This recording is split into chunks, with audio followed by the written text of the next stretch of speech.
Hey everybody, it's Heather McGee and I'm going to share my activity plan with you on the UDL assignment. I'm going to be reading right off of my plan, and so hopefully you can follow it. The name of the activity is going to be transfer play. Its objectives are, I use the core advantage, and it uses physical development and health in that it uses fine motor skills. It is also using mathematics where they are counting and using patterns. The learning outcome is that I am looking to help this child to eat better at the table, to gain more control and a lot more strength with their dominant hand. And so this activity is designed to do that in several different ways. So for this activity, I use a tray to present it all on.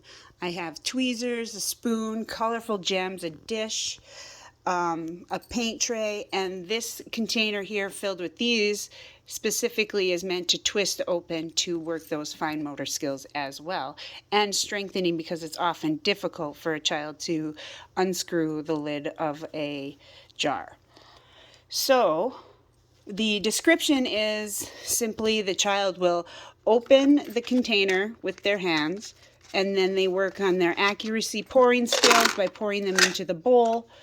I have here a separate section that I use because I just wanted to show the color sorting quick. You can do purple, green, purple, green. So now you have recognition and you say what comes next. So they're using prediction in this, and then they're learning their colors and they can hear the pattern, purple, green, purple, green.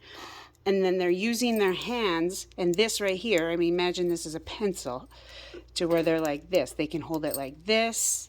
Whatever gives them that muscle grip. If they're holding a spoon like this, it doesn't matter. That is just one thing that they're used to help them gain some strength. The other thing is you can use is scooping, right? And they can get one-to-one correspondence in with their scooping and counting. 1, 2, 3, 4, 5. Then you can put all the colors on one side.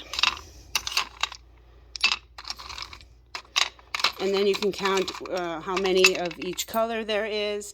There's 5 of each gem that I just put together. And yeah, that is this activity. Very simple, very easy, but it aesthetically appeals to their needs because they enjoy playing with the gems. They like the way they look. You can use them on a light table and get them to play, see the translucent colors. And a quick variation of the game is that you can use colorful sorting dogs and an ice tray, and you can line up the dogs with that pattern. You can put dots, colorful dots on a stickered piece of paper and have them line the dogs up in that way. Another is just simple transferring using gems and a tray from one to the other, right? They can use their hands. That didn't work so well for me. But they can use their hands to transfer if they're not good at using the tools. They can use a spoon.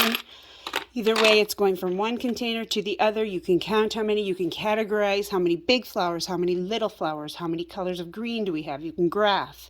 So the options on what you can do with this are pretty limitless.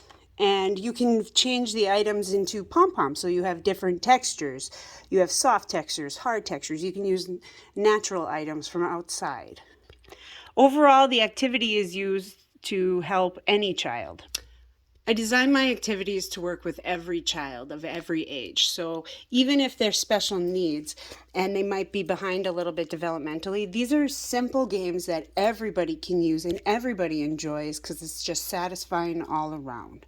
So don't think that simple transfer games are boring. You just have to change up the items, put aesthetically pleasing things together, and watch as they naturally play with them.